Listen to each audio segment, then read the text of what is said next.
आपका पुनः स्वागत है। अब हम प्रश्नावली 1.2 प्रारंभ करेंगे 9th क्लास का मैथ का।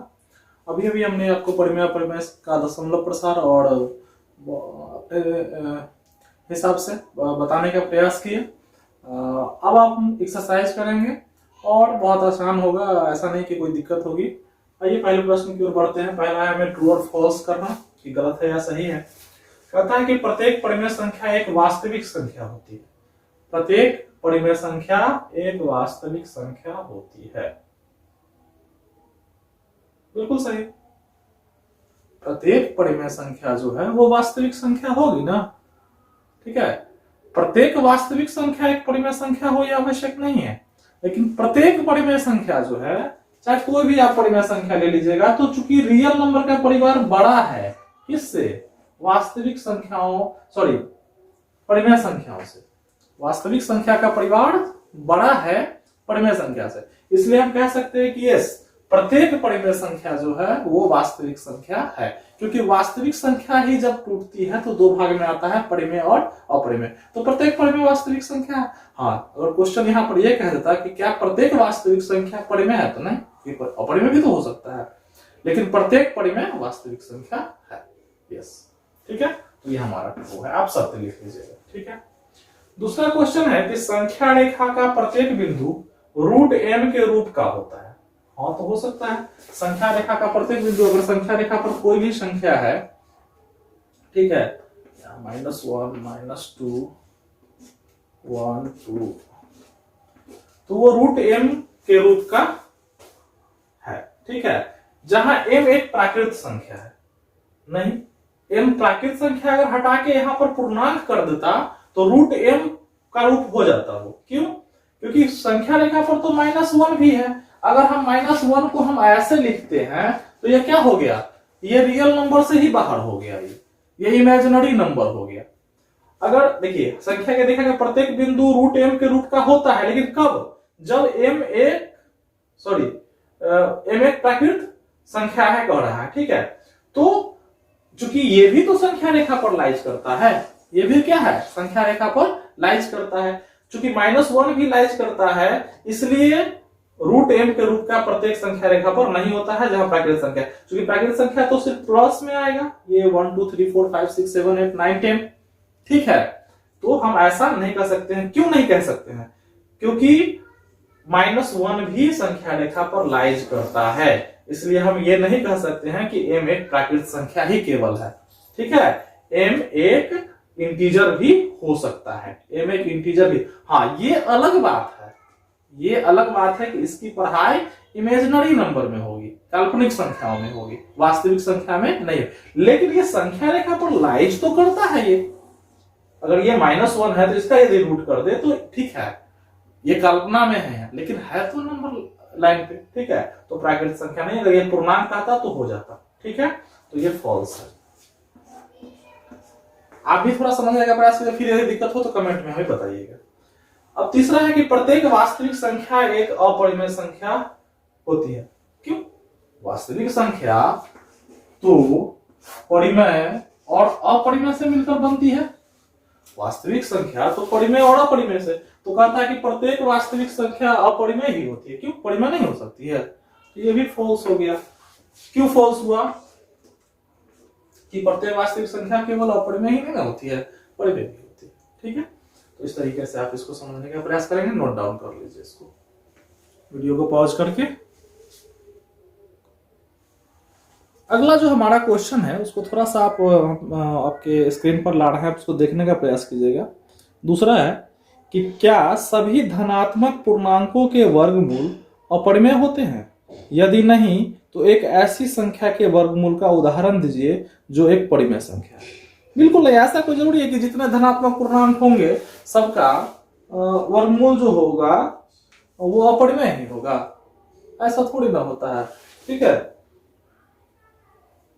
जैसे √2 तक तो ठीक है, √3 तक भी ठीक है, इसका भी दशमलव प्रसार अगर करे तो अपरिमेय हो जाएगा। लेकिन यदि √4 करे तो ये 2 है, जो कि क्या है, परिमेय है। ठीक है, फिर √9 यदि लेते हैं तो क्या हो जाएगा, 3 है, तो ये भी क्या है, परिमेय है। फिर रूट 16 यदि लेते हैं तो ये क्या है 4 है, तो 4/1 हम लिख सकते हैं, ये भी क्या है परिमेय है। तो हम क्या कह सकते हैं कि क्या प्रश्न कहता है कि क्या सभी धनात्मक पूर्णांकों के वर्गमूल अपरिमेय होते हैं? नहीं, ऐसा नहीं है। यदि नहीं तो एक ऐसी संख्या है, तो हमने 3 संख्याओं का उदाहरण दे दिया जो कि धनात्मक पूर्णांक भी है लेकिन इनका वर्गमूल अपरिमेय नहीं है, परिमेय है।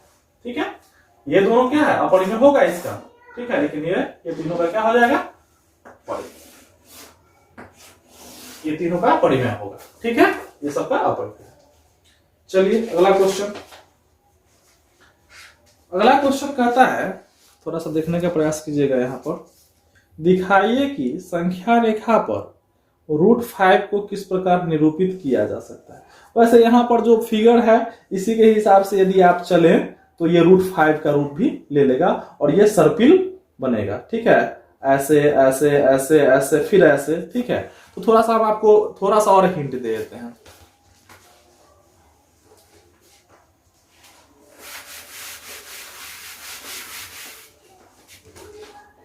अगर कोई संख्या रेखा ले लें हम और यहां पर 0 हो और यहां पर 1 है, ठीक है, तो यदि 1 यूनिट इसे भी हम ले लें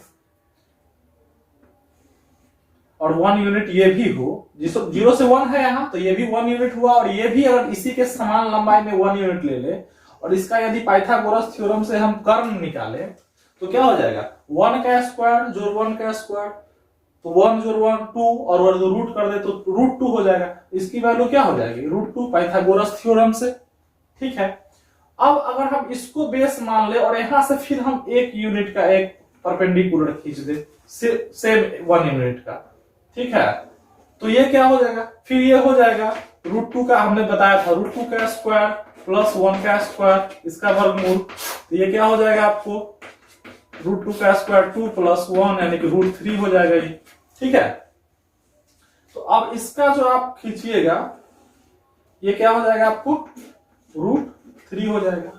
ठीक है, अब अगर 1 यूनिट का और आप लें, सॉरी थोड़ा सा हैंडिंग हो रहा है, ठीक है, लेकिन आप ऐसा मान के चल सकते हैं कि ये बिल्कुल सर्पिल बनेगा। ठीक है,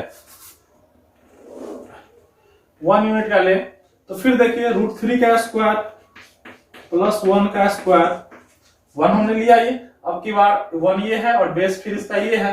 ठीक है, तो ये हो जाएगा 3 प्लस 1 यानी कि 4 √4, तो इसका वैल्यू यहाँ पर 2 हो सकता है। ठीक है, किसका 2 हो सकता है इसका वैल्यू। ठीक है, अब अगर यहां से फिर हम एक परपेंडिकुलर डालें 1 यूनिट का, ठीक है, तो क्या हो जाएगा 2 का स्क्वायर प्लस 1 का स्क्वायर, तो 2 का स्क्वायर 4 प्लस 1 रूट अंडर में ये क्या होगा √5, यानी कि अगर यहां से इसको मिलाया केंद्र को इसकी वैल्यू क्या आ जाएगी √5।